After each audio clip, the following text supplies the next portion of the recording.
as you came into this experience and as you call us forth to help clarify some things, we want you to understand why it is that you stand often in a similar place for a long period of time in relationships to things that you want or in relationships to things that you don't want.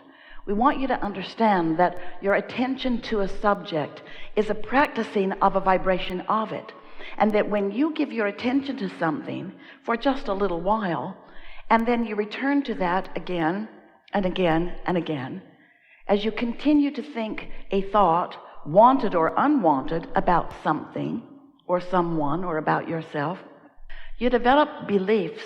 A belief is only a thought that you continue to think that represent a very strong part of your point of attraction that you just can't get around. In other words, the universe is delivering to you all day, every day, evidence of what you think. Well, now many would say, well, then that's good, because what I believe is true. In the early days when Esther began receiving us, she was very excited about the idea of now being able to sort out what was true and what was not true.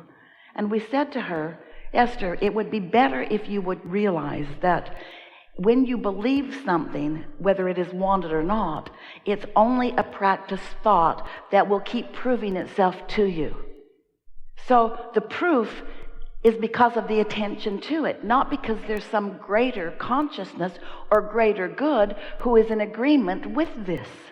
There are all kinds of things that are true that you do not want to live and don't need to live.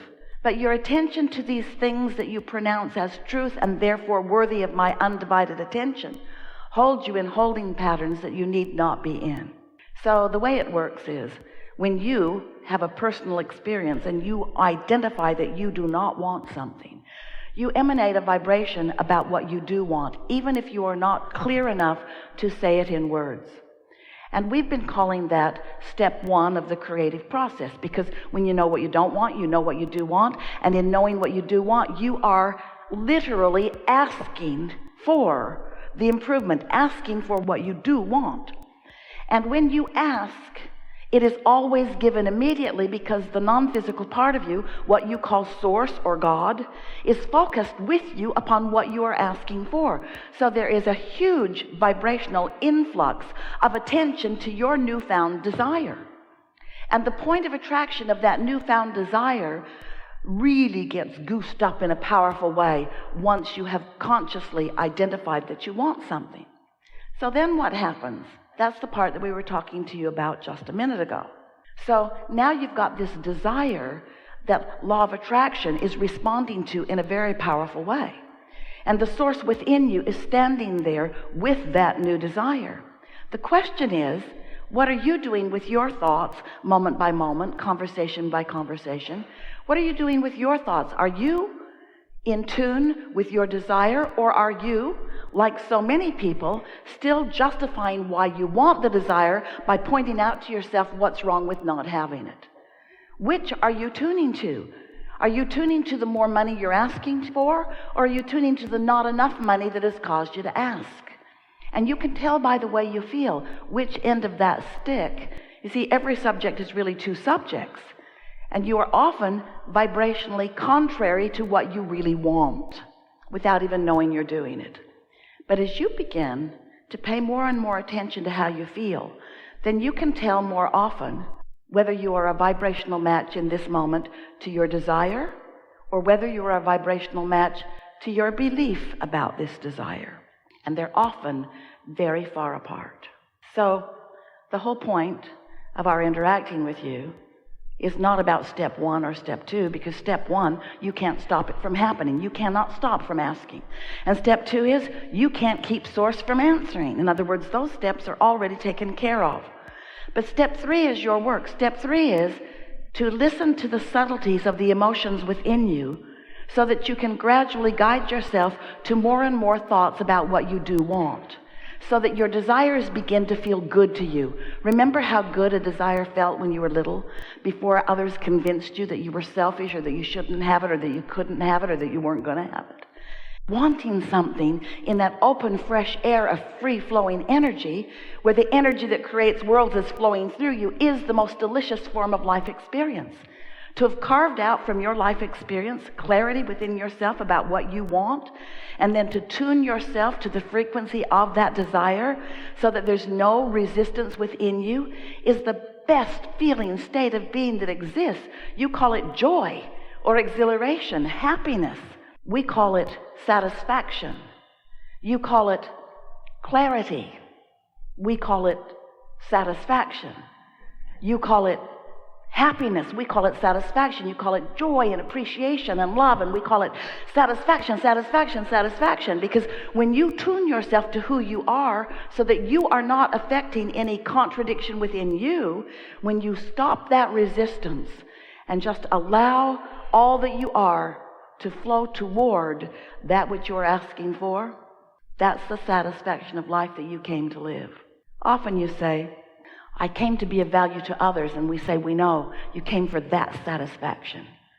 I came to uplift others, we know you came for that satisfaction. I came to help others, yes, for that satisfaction. Sometimes we are accused of teaching you selfishness, and we say, it's true, we do. Because if you are not selfish enough to really care, in fact, nearly to only care about how you feel, then you will not figure out the subtleties of these energies, and you will not tune yourself to the wholeness of who you are. And you will, by default, not meaning to, you will practice a lot of vibrational resistance, and you will work against yourself day after day. Imagine that you are a train on a very flat plot of ground, and that life shows you that you want something, and that's like putting a strong engine going in the direction of your desire. But then, when you think about your desire, you realize that you haven't accomplished it yet, or you remember that you haven't, or you think that you don't know anyone that really has, or you remember something that somebody told you about how you're not very good at that. And then you put an engine equal in power going in the other direction. And then you want it more, and then you doubt it more, and then you want it more, and then you worry about it more. And so you keep piling up these engines going in opposition to each other, and you put a lot of tension on yourself as you want it but doubt it, as you want it but don't believe it, as you want it but face reality. And that's the thing that we really want to talk about, because this reality that you are observing is really old news. Because once something is manifested, a whole lot of energy has already been flowed about it. And so anything that you are currently looking at, hear this, we've not said this to anyone as clearly as we are about to say it to you. As you look at the current manifestation, and think about it, every moment is a current manifestation, isn't it? It's a manifestation where you're perceiving. It's a manifestation where you are acknowledging something that is. You're seeing it and hearing it and smelling it and tasting it and touching it. In every moment that you are doing that, you are launching new rockets of desire. In every moment, there is resistance that you are observing, which is giving you the basis for the continued evolution and expansion that is you. Did you follow that? In every moment that you're alive and awake and focused in this body, there's something happening that is putting new rockets of desires in the vibrational mix, but it is also new resistance in the mix that is you. So just being alive and in this body makes you prone, and we love you so much for this very thing, prone to dealing with resistance. You just can't help it. It's a good thing, not a bad thing. It's the platform from which desires are born.